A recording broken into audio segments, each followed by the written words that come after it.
계시록 1장 3절로 8절 말씀, 예수 그리스도의 계시, 이런 제목으로 오늘 말씀을 하겠습니다. 제가 읽을게요. 이 예언의 말씀을 읽는 자와 듣는 자들과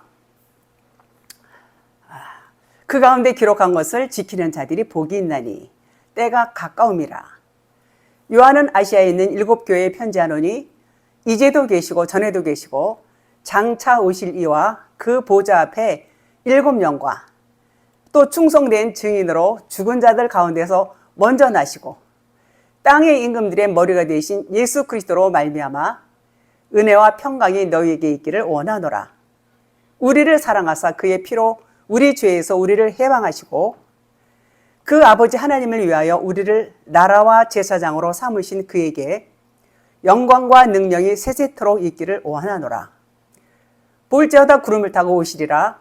각인의 눈이 그를 보겠고 그를 찌른 자들도 볼 터이요. 땅에 있는 모든 족속이 그를 인하여 애곡하리니 그러하리라. 아멘. 주 하나님이 가라사대 나는 알파와 오메가라. 이제도 있고 전에도 있었고 장차 올 자여 전능한 자라 하시더라. 아멘. 이 하나님의 말씀은 무엇을 말씀하고 있느냐? 전부 죽음과 부활에 대해서 말씀을 하고 있습니다. 자, 그러면 그 죽음이라는 것은 십자가 죽음을 의미하죠. 십자가 죽음을 통과해야만 부활을 우리가 맞이할 수가 있어요. 결코 죽음이 없이는 그 하나님의 하늘의 생명을 우리는 얻을 수가 없다. 그 말인 것입니다. 반드시 십자가 죽음을 통과해야 하는 이유이지요. 자, 그럼 죽음이라는 게 뭔가? 죽음이라는 것은 처음 하늘과 처음 땅이 없어지고 이런 말 있죠. 그것이 죽어야 되는 얘기예요. 그것이. 자, 그럼 처음 하늘이라는 것은 뭐예요? 여러분이나 제가 교회에 처음 나가면은 하나님의 말씀을 듣고 배우고 이제 익히게 됩니다. 이제 그것을 율법이라고 해요. 그래서 그것을 배우고 전부 율법, 이 세상이 율법이고 보여지는 모든 것이 율법이고 우리 모두도 율법이고 율법 세상에 태어나서 율법을 보고 배우고 잘하고 가르치고 그렇게 했던 것들이 전부 율법적인 사고로 우리 모두가 사고가 그렇게 젖어 있어요. 그것을 뭐라고 그러냐? 처음 하늘이다 그래요. 처음 하늘. 처음 땅 역시도 나의 생각 속에 있는 관념, 세상적인 가치관, 육신의 생각 이런 것들이 전부 처음 땅이에요. 우리 마음밭이 땅이라고 그랬죠. 그래서 처음 하늘과 처음 땅이 처음에 우리가 알았던 그것들이 이제 빠져나가야 된다는 얘기예요. 왜냐하면 진리가 아니에요. 그런 것들은. 진리가 아니기 때문에 진리가 되기 위해서는 그런 것들이 십자가에서 다 죽어야 된다는 얘기예요. 죽어야 된다는 얘기는 그걸 다 없애버려 이것이 아니라 그 안에서 진리를 찾으라는 얘기예요. 그 진리가 뭐냐? 새 하늘과 새 땅이다. 거듭남이다. 그런 얘기인 것입니다. 내가 처음 들었던 말씀들이 빠져나가야 된다는 얘기예요. 마찬가지로 나의 처음 생각, 육신의 생각, 어떤 고정관념 이런 것들이 이제 내려져야 된다. 그런 말입니다. 내가 지금 어떤 말씀을 갖고 있느냐? 내가 지금 율법의 말씀을 갖고 있느냐? 아니면 진리의 말씀을 갖고 있느냐? 이것이 내가 구원이냐? 구원이 아니냐? 문제가 달려 있습니다. 아무리 교회에서 봉사하고 헌신하고 헌금 많이 하고 어떤 종교행위 철저하게 하고 보세요. 새벽 기도를 막 하고 기도도 많이 하고 성경도 아무리 많이 읽어도 아무리 그걸 많이 달달달 외워도 성경 구절 막 외워도 이 사람이 진리를 몰라. 진리를 모르면 뭐예요? 헛수고하는 거예요. 그냥 헛손질하는 거, 헛손질. 골프 선수들 헛손질 많이 하죠. 헛손질 한단 말이에요. 그러니까는 내 것이 그러면 그것들이 왜 깨닫지 못하냐? 왜 깨닫지 못하냐?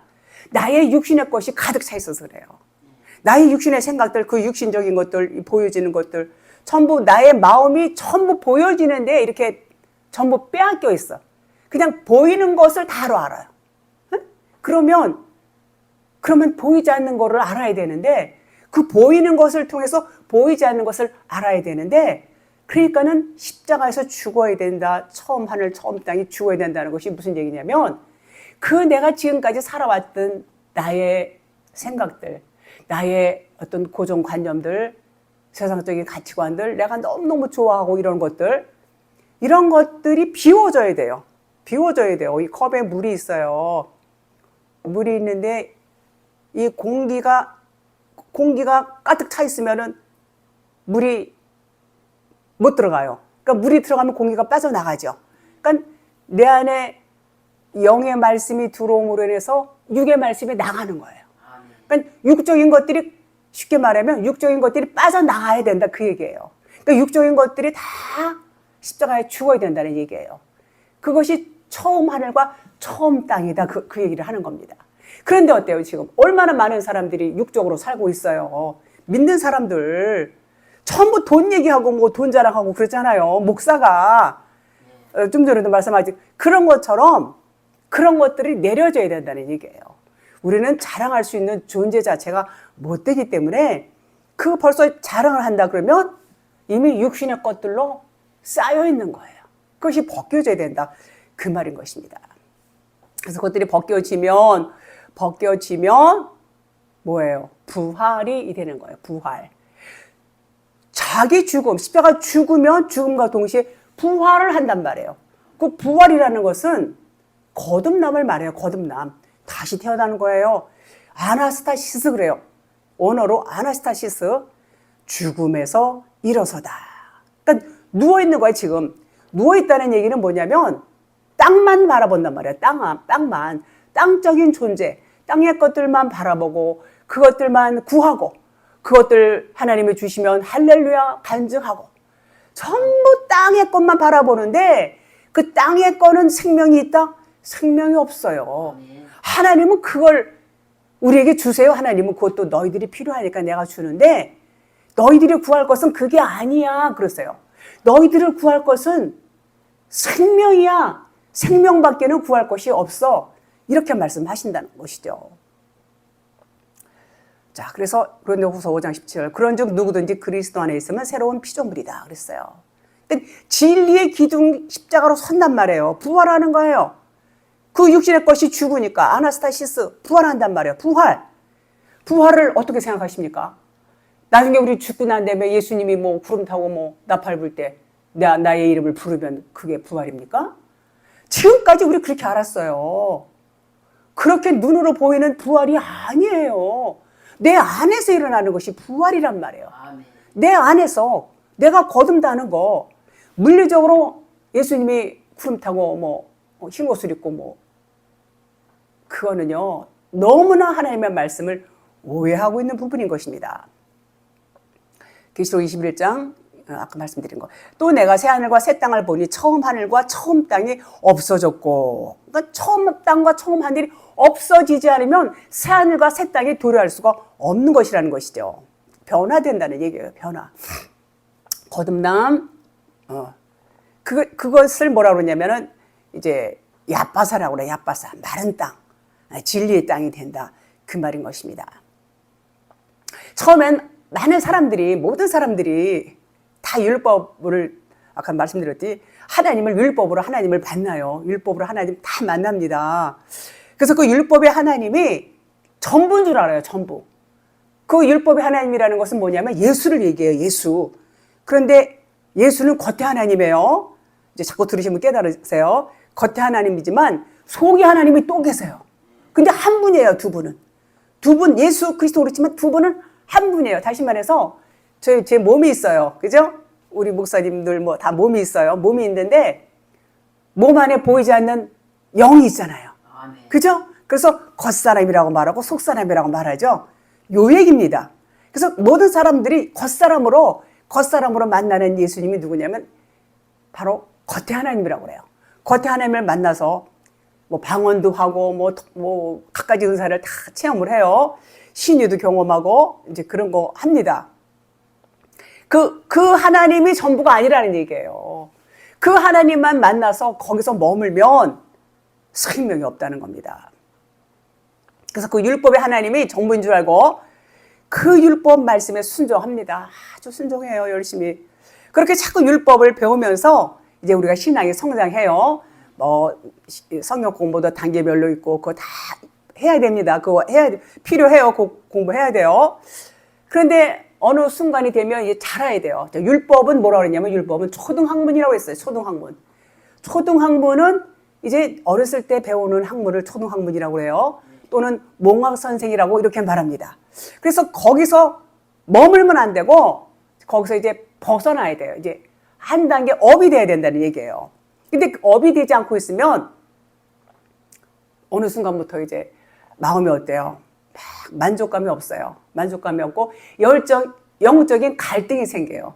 영적인 갈등과 영적인 어떤 갈증, 막 뭔가 이게 안 맞아. 그러니까 막 갈등도 오고 그렇게 뭔가 배가 고프단 말이야. 자꾸 배가 고파.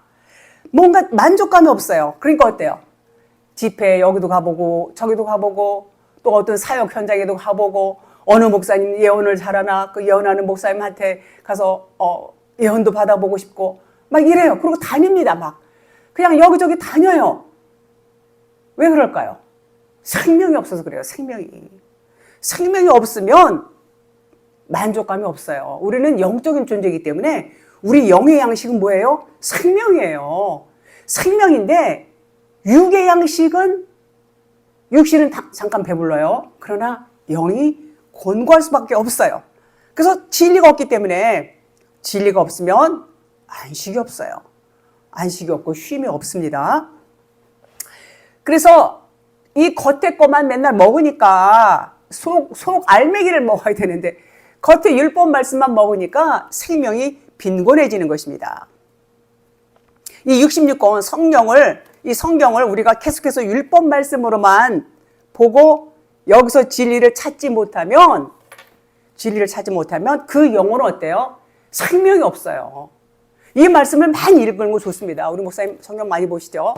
많이 보시는데 많이 보시는 것으로 끝나면 안 돼요. 여기서 진리를 찾아야 돼요.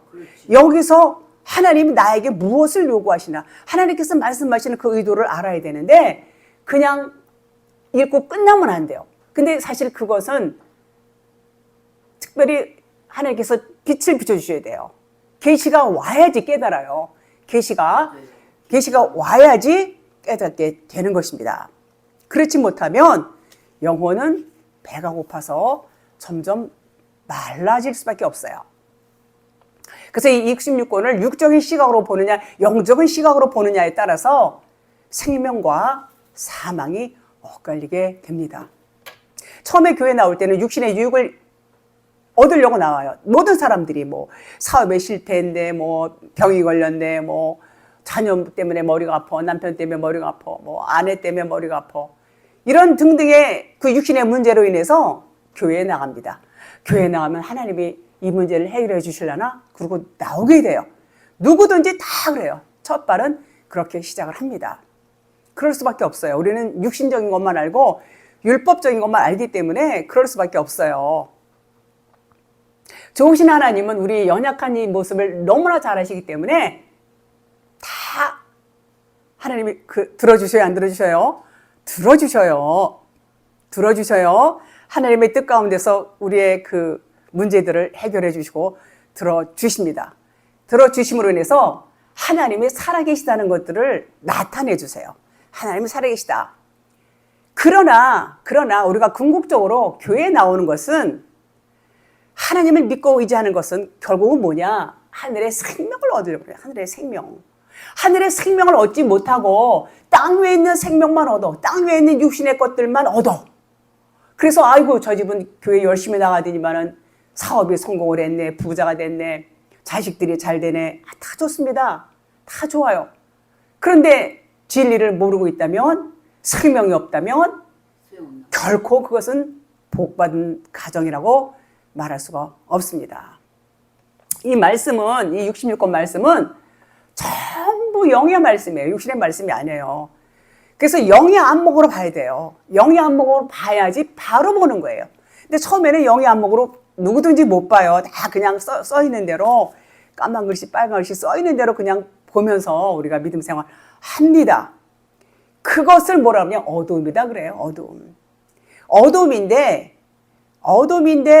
어두움인지 몰라요. 그러나 하나님은 그것을 우리에게 허락하셨어요. 그 어두움을 허락하시고 그 문자 말씀만 보고 이제 그 단계를 밟아 올라가는 것입니다. 열심히 신앙생활 하죠. 그 하나님의 마음은 몰라요. 이 어두움 가운데서는 율법 말씀만 우리가 듣고 배울 뿐이지 육신의 생각으로, 자기 생각으로 우리가 하나님을 섬깁니다. 그것도 과정에서 필요하기 때문에 하나님이 허락하셨어요. 그런데 거기서 뭘 찾아야 되냐면 말씀드렸듯이 진리를 찾아야 돼요. 진리를 찾는다는 얘기는 뭐냐면 그것은 하나님의 언약을 우리가 볼 수 있어야 돼요. 내가 하려고 하는 것이 아니라 너희는 할 수 없어. 내가 해줄 거야. 하나님 이렇게 언약을 하셨죠. 그것을 깨달아야 된다는 거예요. 그것을 뭐라 그러냐? 복음이다. 그래요. 그래서 그 복음이 깨달아질 때는 아까 앞서 말씀드렸듯이 자기 죽음이 오는 거예요. 자기 부인이 올 때, 그때 진리의 빛이 쫙 비춰지면 비로소 자기가 어둠이라는 걸 깨닫게 되는 것입니다. 그 깨닫는 순간에 어둠 가운데 빛이 들어오는 걸 깨닫는 순간에 내가 어둠이었어. 그러면 그 순간에 빛이 되는 거예요. 그러니까 내가 어둠이라는 것을 깨닫는다는 것이 중요하죠. 아주 중요합니다. 그래서 이제는 영적인 삶을 살게 되는 거예요. 육적인 삶에서 영적인 삶으로 이렇게 바꿔지는 것이죠. 그러니까는 내 생각으로 내가 주장하던 삶이 이제는 하나님에 의해서 하나님이 주장하시는 그런 삶으로 바꿔나가는 거예요. 그런데 그 삶이 나중에가 아니에요. 지금이에요. 지금 깨달을 때, 지금 바로 내가 부활이 되는 거야. 깨달으면 부활이에요. 그래서 부활이다 그러면 뭐예요? 영생의 삶이다. 이렇게 말씀을 할 수 있습니다. 그래서 진짜 복이라는 것은 땅 위에 보이는 복, 육신의 복이 아니에요. 진짜 복이 뭐냐면, 진짜 복은 이 66권 말씀이 진리로 깨달아져서 아는 것이 진짜 복이에요. 그게 최고의 복이, 더 이상이 없어요. 더 이상 바랄 것이 없어요. 이 말씀이 진리고 생명이다가 내가 깨달아지면 그 말씀이 깨달아지는 게서 간직하는 거, 내 안에 간직하는 거, 이것이 계명을 지키는 거예요. 이게 순종하는 거예요. 다른 게 아니에요. 순종 그러니까는 뭐 행동으로 막 하고 모두 하고 선교도 하고 건축도 하고 막, 그것이 순종이 아니에요. 그거는 하나님의 진리의 말씀으로 깨달아지면 하나님께서 하시는 거예요. 그 다음에는 성령으로 하시는 것입니다. 자, 그래서 신령한 복을 받는 자, 진짜 복은 이제 신령한 복이죠. 요한은 요한복음과 요한 1, 2, 3서와 요한계시록을 썼어요. 자, 요한복음에서는 뭘 썼냐? 새로운 생명을 얻기 위한 것을 말씀하고 있어요. 영적인 깊이 있는 그런 말씀이죠. 요한복음이. 요한 1, 2, 3, 4에서는 뭐냐? 영생의 삶, 생명을 얻은 자들이 사는 삶이 영생의 삶이다. 그런 내용입니다. 그 다음에 계시록에는 뭐가 있느냐? 계시록에는 우리에게 내가 너희를 복을 줄 거야. 복을 준다는 내용을 계시록에 이렇게 기술하고 있습니다. 계시록 1장 3절 아까 읽었죠. 이 예언의 말씀은 읽는 자와 듣는 자와 그 가운데 기록한 것을 지키는 자는 복이 있나니 때가 가까움이라 그랬어요. 그러니까 우리에게 복을 주겠다. 지키는 자, 아까 말씀드렸죠. 지키는 자라는 것은 그 말씀을 내가 간직하는 거예요. 깨달아진 진리의 말씀을 간직하는 거, 이것을 지키는 자다, 이렇게 말씀을 드릴 수 있어요. 자, 예언의 말씀, 아나기노스코, 헬라어로 예언의 말씀을 읽는 자. 요 얘기는 그냥 읽는 게 아니라 깨달아진 말씀, 위의 차원으로, 깨달아진 차원으로 읽어야 복이 된다 그 말이에요. 깨달아야 된다는 얘기예요. 깨달은 말씀을 읽지 않으면 복이라고 말씀 안 해요. 그래서 겉에 문자 말씀이 풀어진 말씀을 우리가 알아야 되는 것이 굉장히 중요해요. 그게 복인 거예요. 자, 듣는 자, 아코라고 그래요. 아코. 이해해서 듣다. 똑같은 얘기예요. 똑같은 얘기. 지키는 자, 테레오, 파스꾼. 마음에 간직하다. 그러니까 풀어진 진리의 말씀을 읽고 듣고 지키는 자가 복이 있다. 이 말씀을 지금 기초일장 3절에서 하고 있는 거예요. 그러니까 이 말씀을 우리가 진리를 깨달아야 한다는 게 그냥 생명이에요. 다른 게 생명이 아니에요. 아주 중요합니다. 자, 기초 1장 4절. 요한은 아시아에 있는 7교회에 편지하노니 이제도 계시고 전에도 계셨고 장차 오실 이와 그의 보좌 앞에 있는 7영과. 자, 요한이라는 이름의 뜻은 여호와의 사랑하는 자, 이런 뜻이 있어요. 또 요한을 뭐라고 그래요? 사랑의 사도, 이런 말씀 많이 들어보셨죠? 자, 여기서 편지라는 단어는 원문에 없어요. 원문에 편지 없어요. 근데 이렇게 편지라고 이렇게 번역자가 왜 썼는지 모르겠어요. 이해를 돕기 위해서 쓴 것 같아요. 2장부터는 이제 편지라는 단어가 이제 등장을 하는데 여기 1장에서는 없어요. 자, 그러면 왜 이렇게 썼을까? 왜 없는데 썼을까? 그것을 우리가 잘 생각을 해봐야 돼요. 자, 그 편지는 이 4절 끝에 7영이라는 말이 나와요. 7영을 의미하고 있어요. 편지가 간다는 것이 아니라 7영이 간다는 의미예요. 7교회에 편지를 한다. 이런 말씀이 계속 이제 있는데 성령이 가신다는 얘기예요. 성령을 의미하고 있어요. 그렇습니다. 여기서 아시아에 있는, 그래서 아시아는 중앙을, 가운데, 중앙아시아 이런 말씀 많이 들어보셨죠? 가운데의 의미가 있어요. 그리고 중앙이라는 뜻은 성소를 나타내요. 성소. 그러니까 아시아에 있는, 그러니까 성소를 의미하고 있어요. 이제 지형적으로도 중앙아시아 이렇게 가운데 있어요. 자, 에스겔서 48장 8절에 보니까 성소는 그 중앙에 있을지니 이런 말이 있고 10절에 그 중앙에 여호와의 성소가 있게 하고, 자, 중앙 성소 다 이렇게 나와요. 21절에 48, 21 거룩하게 구별할 땅과 성소가 그 중앙에 있으리라. 그러니까는 이 성소의 뜻이 중앙이고 아시아의 뜻이 가운데를 나타내는 것을 이렇게 에스겔서에서 말씀하고 있습니다. 자, 중앙을 성소라고 해요. 자, 여기서 교회가 나옵니다. 교회는 누구냐? 7교회. 교회는 여러분과 저예요. 우리가 수신자예요. 우리에게 편지를 하시는 거예요. 뭐 에베소 교회, 뭐 그때 당시 7교회 하는 것이 그 교회가 아니라, 물론 그 교회도 맞아요. 오늘날 이 말씀이 여러분과 저에게 하시는 말씀이에요. 그 교회가 내가 돼야 되는 거예요. 나를 향해서 편지를 하시는 겁니다. 그 당시에 7교회가 있었어요. 지금도 흔적이 있어요. 이제 그게 중요한 게 아니에요. 교회가 있었냐 없었냐 뭐 이게 중요한 게 전혀 아니고 지금 여러분과 제가 교회라는 거, 그것이 중요한 것입니다. 이 교회를 보고 뭐라 하냐면 에클레시아 그래요. 에클레시아. 에크는 무엇으로부터 이런 의미가 있어요. 불러내다. 그러면 우리를, 자, 애굽에서 종살이 하던 이스라엘 백성들을 불러내서 홍해를 건너서 광야로 데리고 가요. 광야에서 이제 말씀을 훈련시키죠. 불러냈어요. 이제 구원을 받은 거예요. 홍해를 건너서.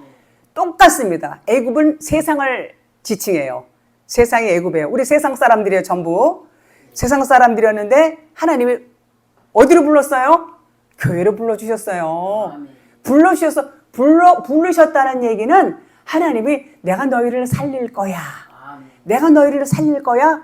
이런 의도가 있어요. 그래서 부름을 받았으면 일단은 살았어요. 살은 자들은 이 서신서를 보면 이제 깨닫게 됩니다. 그래서 이 성소 중앙에 있는 다음에 어디가 있어요? 지성소가 있죠.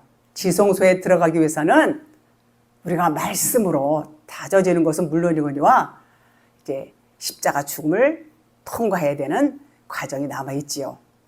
자, 그렇습니다. 5절 보겠습니다.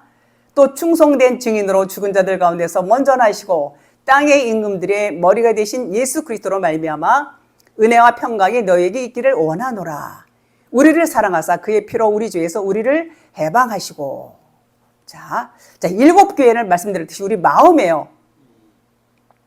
그러니까 예수 그리스도께서 일곱 영과 우리 마음에 오신다는 얘기예요. 여기 땅의 임금들이 머리 대신 예수 그리스도로 말미암아 은혜와 평강이 너희 있기를 원하노라. 그러니까 예수 그리스도로 말미암아서 우리는 그 편지를 대신해서 누가 온다고요? 예수 그리스도 영이 오신다는 얘기예요. 성령이시라는 얘기예요. 성령이 오신다는 얘기예요. 그런 의미를 이제 5절에서 말씀하고 있고, 여기서 4절에서 장차 요 말씀을 마저 드릴게요. 장차 오실 이, 장차는 엘코마이래요. 원문 엘코마이 헬라어. 장차 오실이라는 것은 나중에 오신다는 의미로 이제 받아들이게 되죠. 나중에 장차 앞으로 이렇게 받아들일 수 있어요. 그런데 요 엘코마이의 뜻이 뭐냐면 번역하는 사람이 이렇게 왜 했는지 모르겠어요. 이 사람도 그렇게 생각을 했나 봐요. 이 영적으로 이제 진리를 모르시니까 나타나다, 드러나다 그런 말이에요. 장차라는 것이 나타나다. 그러니까는 이 말은 장차 오신다는 게 아니라는 얘기예요. 장차 오시는 게 아니라 있었는데 드러나는 거예요. 있었는데 드러난다 그런 의미예요. 그러니까 아직 나타나지 않았는데 이제 나타날 거야 그런 의미가 요 장차라는 의미가 그런 의미인 것입니다. 엘코마이가. 그러니까 복음서에 보면 예수님이 나타났다 이렇게 표현하고 있어요. 나타났다. 그러니까 예수님이 계셨는데 이제 드러났다는 거예요. 어디서 온 게 아니라 계셨는데 이제 드러났다 그런 의미죠. 자, 성경, 자, 이 66권을 로고스라고 그래요. 로고스 안에 우리가 진리를 깨달으면 레마, 진리가 드러났다. 레마가 드러났다. 이렇게 말하는 것 같은 얘기예요. 자, 예수님 안에는, 예수님 육체예요. 예수님 안에는 누가 계세요? 그리스도. 그리스도는 신성이에요. 예수님 육신은 인성이지요. 그 인성 안에는 그리스도 신성이 계십니다. 어디서 온 것이 아니라 원래부터 그 안에 계셨어요. 예수님이 이 땅에 오실 때 그 안에 신성과 인성으로 오셨어요. 그래서 드러나는 것을 의미해. 드러난다. 자, 말씀드렸듯이 우리도 몸이 있고 우리 안에 영이 있어요. 영이 있는데 태어나면서부터 우리 다 그 하나님의 영을 다 갖고 나와요. 모든 사람이. 근데 몰라요. 자기가 영이 있는지 뭐 그냥 보이는 몸만 알아. 그것을 보고 자고 있다 그래요. 드러나지 않았을 뿐이지 우리 안에도 그리스도의 영이 있다 그 얘기인 것입니다. 자, 여리고성 여러분들 너무 잘 아시죠? 여리고성이 무너지는 것을 볼 때 아주 통쾌합니다. 그 엄청난 성이 우리가 손으로 하지 않고 그 나팔 불고 7바퀴 돌고 뭐 며칠 동안 6일 동안 7일 동안 이렇게 돌면서 마지막 날에 큰 소리를 지르니까 성벽이 무너졌어요. 자, 7은 완전수를 의미합니다. 또 7은 언약을 뜻해요. 하나님의 언약, 7 언약 뜻해요. 자, 큰 소리는 율법을 의미하고 있습니다. 막 크게 소리 질렀어요. 하나님은 이렇게 우리에게 이걸 보여주셨어요. 성경을 통해서 이적과 표적을 보여주시고 그 의미를 알라는 거예요. 하나님의, 아이고 우리 하나님의 이 능력 많으신 우리 하나님 전부 감탄하고 놀랍니다. 홍해를 가르고 무리를 걷고 뭐 얼마나 오병이어 뭐 죽은 자 살리고 이적이 이만저만 하나님께서 표적을 행하신 게 아니죠. 그걸 보고 놀리기만 하고 대단한 하나님이라고 거기서 멈춘단 말이에요. 그것을 통해서 하늘의 비밀을 알라는 거예요. 하늘의 비밀이 뭐냐? 생명을 알라는 얘기, 진리를 알라는 얘기예요. 여리고성이 무너진 것이 전적으로 하나님의 은혜죠. 하나님께서 하셨어요. 하나님의 능력을 하셨어요. 그 능력이 내 안에 오기를 사모하라는 거예요. 내 안에 오면 내가 여리고성이 부서지는 것처럼 부서지는 거예요. 부서져야 내 육신의 것들이 다 부서져야 내가 그때 깨닫는 거예요. 아, 내가 그때 빛이 드러나요. 그때 내가 어둠이었구나 깨닫는 거예요. 그거를 알라는 거예요. 그거를 빛이 강하기 때문에 그분이 오시면 우리는 어둠이 물러날 수밖에 없습니다. 빛이 어둠을 이길 수가 없어요. 생명이 사망을 삼키게 되는 것입니다. 그래서 성령이 내게 오셔야 돼요. 성령이 오시지 않으면 아무것도 할 수 없어요. 우리는 전부 하나님이 하세요. 하나님이 하세요. 그래서 이 고착된 우리의 율법의 사고, 율법의 껍데기가 벗겨지는 것도 애쓰고 힘쓰고 울고 뭐 금식하고 그렇게 해서 되는 게 아닙니다. 그래서 그분이 오셔야 돼요. 그분 장차 오실 이 그거 드러나야 돼요. 그 말은 말씀드렸듯이 계속 있었는데 내가 발견하지 못한 것입니다. 그러니까 나타난다는 것은 내가 진리를 깨달으면 나타난 거예요. 지금 내가 진리를 깨달았어. 그러면 그분이 지금 내게 나타난 거예요. 여러분 안에 있는 진리가 드러난 거예요. 그분이 나타난 거예요. 같은 말이에요. 근데 아무리 설교를 들어도 못 깨달아. 무슨 말인지 몰라. 그러면 좀 더 기다리셔야 돼요. 더 들으셔야 돼요. 자꾸 들으셔야 돼요. 계속 반복해서 들으셔야 돼요. 자, 그래서 내가 죄인인 것을 이제 회개하고 막 고백해요.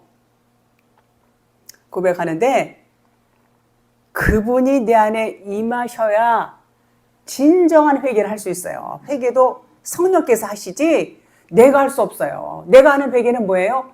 하나님, 내가 윤리적으로 도덕적으로 죄를 졌어요. 내가 뭐 도둑질했어요. 전부 이 세상적인 육신적인 눈으로 보는 것들을 육신의 회개는 할 수 있어요. 우리는 그건 할 수 있지만 영적인 회개는 할 수가 없는 것입니다. 하나님이 오셔야 돼요. 하나님이 오셔서 그분이 나를 지배하고 주장하실 때 진정한 회개가 나오는 거예요. 진정한 회개. 그게 뭐냐? 그냥 육신 자체가 우리는 죄인일 수밖에 없다는 거. 우리는 그냥 껍데기고 먼지고 티끌이고 아무것도 아니라는 거. 나 잘났네, 너 잘났네, 내가 뭐 전교에서 1등을 했네, 뭐 수석을 했네, 뭐 명문대 어느 대학교를 나왔네, 해외 유학을 갔다 왔네, 박사네, 뭐 얼마나 잘나고 똑똑한 사람들 많아요. 그런 것들이 꽉 차 있으면 꽉 차 있을수록 자기를 내려놓기가 더 힘든 것입니다. 하나님은 그런 걸 보시는 게 아니에요. 그 있는 자체. 우리가 배운 것도 없고 가진 것도 없고 너무 아무것도 겉으로 볼 때는 흠모할 만한 것이 전혀 없을지라도 그 안에 그리스도의 생명이 있느냐, 네가 온전한 회개가 되어 있느냐, 하나님 그걸 보시는 거예요. 하나님은 그걸 보시는 거예요. 나는 그냥 껍데기고 아무것도 아니라는 것이 깨달아질 때 그것도 하나님 해주세요. 그것이 회개가 될 수 있는 길인 것입니다. 7장 보겠습니다. 7절. 볼지어다 그가 구름을 타고 오시리라. 각 사람의 눈이 그를 보겠고 그를 찌른 자들도 볼 것이요 땅에 있는 모든 족속이 그로 말미암아 애곡하리니 그러하리라. 볼지어다. 여기서 볼지어다 그랬어요. 볼지어다라는 것은 육안으로 이렇게 눈에 보이는 눈으로 보라는 얘기가 아니에요. 눈으로 보는 이건 그냥 육신이에요. 육신 율법이에요. 율법. 깨달아서 보라는 얘기, 진리로 보라는 얘기예요. 진리로. 영으로 보라는 얘기예요. 호라오로. 그래서 구름을 타고 여기서 구름을 네펠레 그래요. 네펠레. 이게 구름이 단수형과 복수형으로 되어 있어요. 두 가지로 되어 구름 똑같이 이렇게 번역하지만 복수형이 있고 단수형으로 되어 있어요. 창세기 9장에 하나님이 노아에게 이제 그 무지개 언약을 하시죠. 구름 속에 무지개 감춰놓고 이제 그 세우실 때 거기서 말씀하시는 구름은 단수로 되어 있어요. 단수로 되어 있어요. 그 단수라는 것은 진리 하나를 말해요. 진리 하나. 즉 진리라고 하는 구름에 무지개 언약이 담겨 있다는 것을 이제 말하는 것이죠. 노아에게 하나님이 그렇게 이제 언약을 하시는 거예요. 자, 계시록에는 구름이 모두 복수로 되어 있습니다. 자, 성경을 우리가 뭐라 그러냐면 66권 성경을 구름이다 이렇게 표현해요. 구름이다. 하나님의 말씀을 구름이다 이렇게 말합니다. 자, 구름 타고 오신다 이렇게 이제 지금 나와 있어요. 여기 7절 말씀에 구름을 타고 오시리라. 자, 요 말은 타고 구름을 타고 메타라고 이렇게 발음하는데 함께 이 뜻이죠. 함께 같이 구름과 함께 주님 오신다. 구름이 뭐라고요? 말씀, 성경 말씀 66권. 이 말씀 안에서 진리이신 성령을 찾는 것이 구름을 타고 오시는 주님을 만나는 거예요.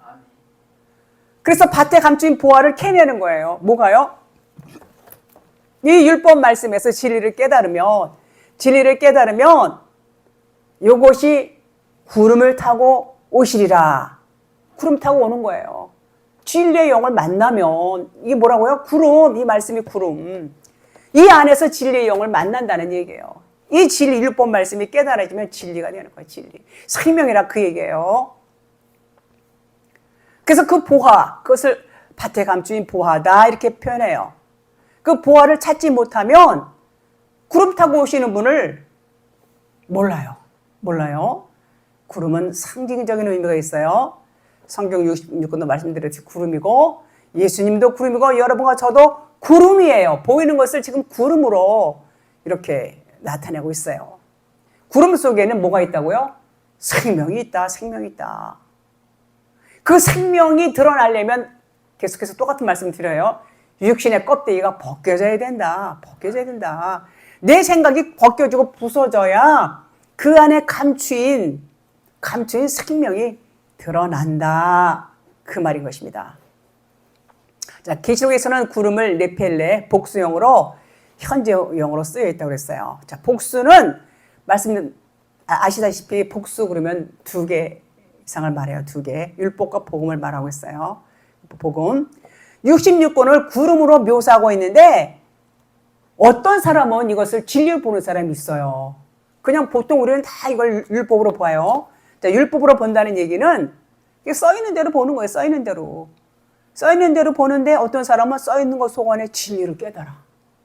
근데 진리로 깨닫는 사람이 많지 않아요. 그냥 보는 사람들이 훨씬 많습니다. 그래서 그 진리로 보이는 사람이 드물고 거의가 다 율법으로 보지요. 율법으로. 그래서 우리가 진리를 봐야 돼요. 진리를 보지 않으면 서두에 말씀드렸듯이 생명이 없어요. 생명이 빈곤해요. 9장 13절, 창세기 9장 13절 아까 말씀드렸죠. 내가 내 무지개를 구름 속에 두었나니 이것이 나와 세상 사이의 언약의 증거니라. 하나님이 이제 노아에게 그 무지개 언약을 하시는 장면이죠. 무지개는 7빛깔이죠. 7은 7 언약을 의미하고 있어요. 하나님은 구름 속에 하나님의 7 언약 무지개를 감춰 놓으셨어요. 자, 무지개, 구름 속에, 자, 구름이 뭐라고 그랬죠? 구름은 비예요. 비가 오면, 비가 온 후에, 비는 물이에요. 물은 말씀이고, 비가 온 후에 날이 개면서 구름에 가려졌던 무지개가 이렇게 탁 뜹니다. 무지개 떠요. 그러니까 말씀을 막 하나님 이렇게 비 내려주시고 나니까, 비가 막 오고 나니까 뭐가 떴어요? 무지개가 떴다. 그 말입니다. 하나님께서 우리에게 무지개를 통해서 7 언약, 무지개 언약을 주셨어요. 그것이 뭐냐? 내가 너희를 기필코 살릴 거야. 내가 너희를 생명을 줄 거야. 이 약속인 것입니다. 그러니까 하나님과 우리 사이에 언약을 이렇게 세워주셨어요. 우리의 마음은 구름 속에 있는 주님을 만나야 돼요. 그 얘기는 뭐냐? 이 구름 안에서, 이 66권 말씀 안에서 진리를 찾아야 된다는 얘기예요. 하나님 똑같은 말씀을 계속하세요. 저도 똑같은 말씀을 계속 여러분들에게 드립니다. 진리를 찾아야 돼요. 진리를 찾으니까 여기서 말씀하고 있죠. 구름을 타고 오시리라. 오시리라가 엘코마이 그래요. 엘코마이. 말씀드렸어요. 나타난다. 드러난다. 구름을 타고 오시리라. 말씀 안에서 드러난다. 그 얘기예요. 말씀 안에서 이 율법 말씀에서 진리가 드러난다. 그 얘기인 것입니다. 그러니까는 우리가 이 진리를 알아야 한다는 것을 계속해서 말씀하고 있어요. 계속해서. 그 말씀. 하나님은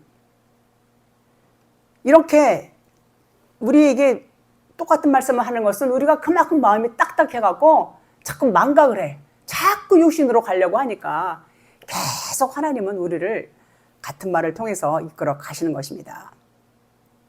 일단 그 드러난다는 것은 깊은 잠에 빠져서 내 안의 것이 드러나야 되는데 깊은 잠에 빠져 있어요. 육신의 잠에 빠져 있으니까 그냥 깜깜한 밤이야. 그러니까 어때요? 그 깜깜한 밤이라도 자꾸 저녁이 되고 아침이 되니, 저녁이 되고 저녁은 죽음을 의미해요.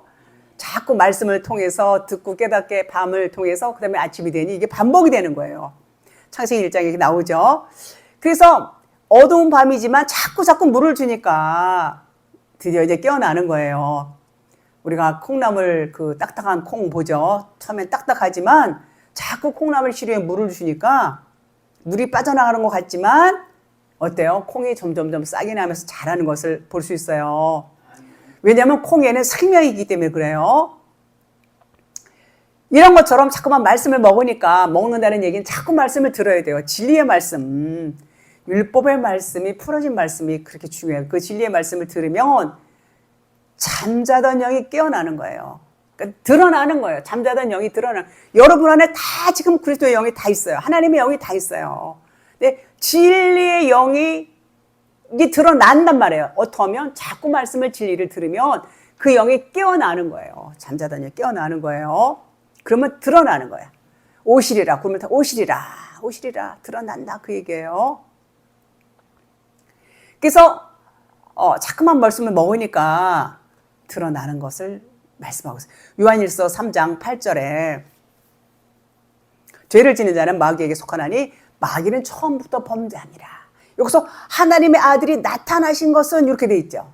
하나님의 아들이 나타나신 것은 마귀의 일을 멸하러 하심이라. 이렇게 말씀했어요. 이게 무슨 말이냐면 하나님의 아들이 나타나서 마귀의 일을 멸한다는 얘기는 우리를 갖다가 그냥 너 마귀 새끼야 그래갖고 우리를 갖다 지옥불에 그냥 멸하려고 지옥불에 던진다는 얘기가 아니고 너희를 잘 가르쳐서 잘 말씀으로 가르쳐서 진짜 아들이 되게 해줄 거야. 진짜 아들이 되게 하늘의 상속자로 하나님의 나라를 유업으로 이어받을 자로 나의 아들로 그렇게 삼아줄 거야. 요런 것을 말씀하고 있어요. 내가 그렇게 하기로 언약했잖니? 요 말씀이에요. 요 말씀이. 그러니까 우리가 죄를 졌기 때문에 아유 나는 천국도 못 가고 지옥 가고 나는 심판받아서 나는 아유 지옥 가면 어떡하나. 사람들이 죄책감을 갖고 그렇게 많이 하는 분들을 볼 수 있어요. 나는 맨날 똑같은 죄를 짓고 뭐 이러면서. 그런데 그것은 율법 안에 매어서 종노릇하는 거예요. 그거 내려놓으셔야 돼요. 우리가 아무리 정말 용서받지 못할 죄는 없어요. 그래서 사람들이 생각할 때 그렇게 죄를 지었다 할지라도 하나님은 우리를 사랑하세요. 하나님은 끝까지 사랑하세요. 그래서 하나님의 긍휼을 우리가 사랑하시는 긍휼을 베풀어 주시는 하나님 기억하시고 뭘 기억해야 되느냐? 언약을 기억해야 돼요. 하나님의 언약. 하나님은 전부 우리에게 언약을 주셨어요. 창세기 1장부터 전부 언약이에요. 그것을 우리가 잃어버리면 믿음의 줄을 놓치는 거예요. 우리는 그걸 잃어버리면 안 돼요. 우리의 연약함을 너무 잘 아세요. 그래서 하나님은 여러 군데에 우리 사이에 하나님과 우리 사이에 파기할 수 없는 언약을 이렇게 세워 놓으셨어요. 이것을 하나님의 사랑이다. 그렇게 말씀을 드릴 수 있어요. 자, 그럼 그를 찌른 자도 볼 것이요. 그를 찌른 자도 볼 것이요. 여기서 봐. 여기 어디였지? 로마 군병이 찔렀어요. 로마 군병이 찔렀죠? 그런데 여러분과 제가 군병이에요. 자, 군병이라는 것은 율법에서 벗어난 자예요. 율법이 없어요. 율법이 없어요. 자, 그럼 우리도 율법에서 매어서 종노릇해요? 아니면 율법에서 벗어났어요? 벗어났어요, 이제는요. 율법 아래에 있는 자들이 아니에요. 율법 아래에 있으면 저주 아래에 있다고 그랬어요. 율법에서 벗어나는 것이 구원이에요. 하나님의 아들이 오신 것은 율법 안에 있는 너희들을 내가 건져주려고 왔어 이러셨어요. 우리 율법 아래에서 우리가 있다가 십자가 죽음을 통과해서 나오는 거예요. 이제 율법에서 나오는 거예요. 그래서 율법에서 우리는 벗어난 자예요. 자, 그 말씀은 율법 안에서 진리를 찾았다. 그겁니다. 그것은 곧 나는 죄인입니다. 나는 이 내 육신은 먼지고 티끌이에요. 이것을 고백할 수밖에 없는 자. 그들이 지금 예수님 십자가 발밑에 있는 자들이에요. 뭐 마리아들이 많아요. 마리아도 있고 군병도 있고. 그들이 다 누구냐? 여러분과 저예요. 여러분과 저예요. 그래서 죽으시기 바로 전 그 전에 그분과 연합하는 단계에 있는 거예요, 지금. 그러니까 십자가 밑에 있는 자들이 진리가 되는 거예요, 진리. 진리가 되기 위해서는 어떻게 해야 돼요? 그분을 찔러야 돼요. 그분을 찔리지 않으면 물과 피가 나올 수가 없어요. 그래서 마땅히 내가 죽을 죄인인 것을 고백하면 그분을 찔리는 거예요. 우리가 그분을 찔러야 돼요. 그래야 그 찔리면 물과 피 성령이 나오시는 겁니다. 그러니까 예수님의 옆구리를 찌른 것은 곧 내 육체를 찌른 것과 같아요. 나도 이런 죽을 죄인입니다. 나도. 왜요? 예수님이 나 때문에 죽으셨어요. 예수님 죄가 없는 분이에요. 내가 죽어야 되는 거야. 내가 찔리는 거야. 같이 찔리는 거야. 같이 나는 죽은 자고 나는 없는 자고 티끌이고 먼지고 아무것도 아닌 자예요. 나는 없는 자예요. 없는 자라는 것을 이제 성령이 오셔서 이제 그분이 예수님과 함께 십자가에 달려서 죽는 것을 이렇게 나타내는 것입니다. 내 찔리는 거야. 내 찔리는 거야. 자, 몰약과 쓸개탄 포도주는 받지 아니하시고 마태복음 27장에 나오죠. 몰약과 쓸개탄 포도주는 받지 않으셨다고 그러는데 그것은 왜 안 받으셨냐?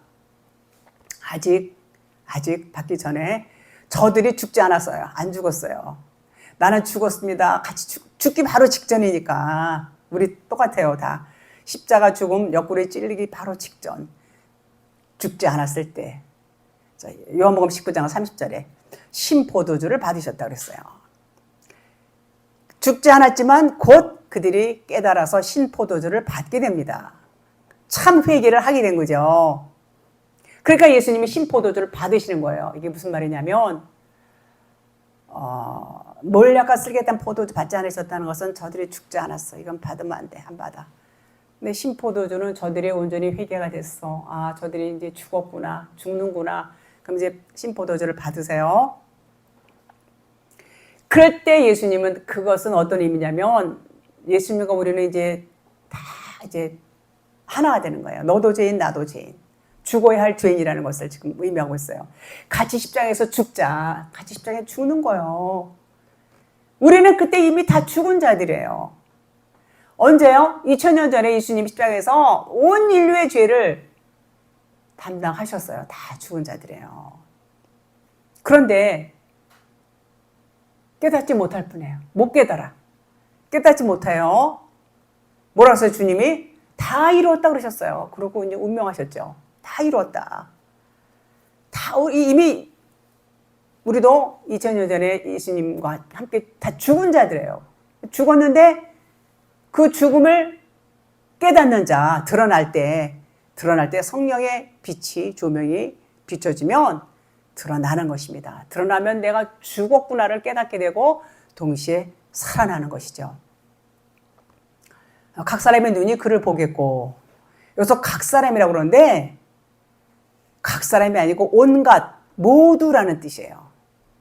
모든 것이 본다는 의미예요. 그분이 내 안에서 나타나면 내 안에서 그분이 나타나면 모든 것을 본다. 그를 보겠고 여기서 호라오 이것은 그냥 육안으로 보는 눈을 말하는 게 아니에요. 영적인 눈, 깊은 영적인 눈으로 본다는 의미죠. 깨달아 본다는 의미예요.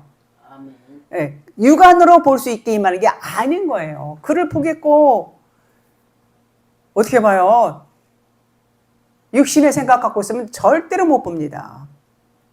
절대로 볼 수 없어요. 육신의 생각이 다 내려졌을 때 영으로 본다. 그 얘기예요. 호라오로 본다.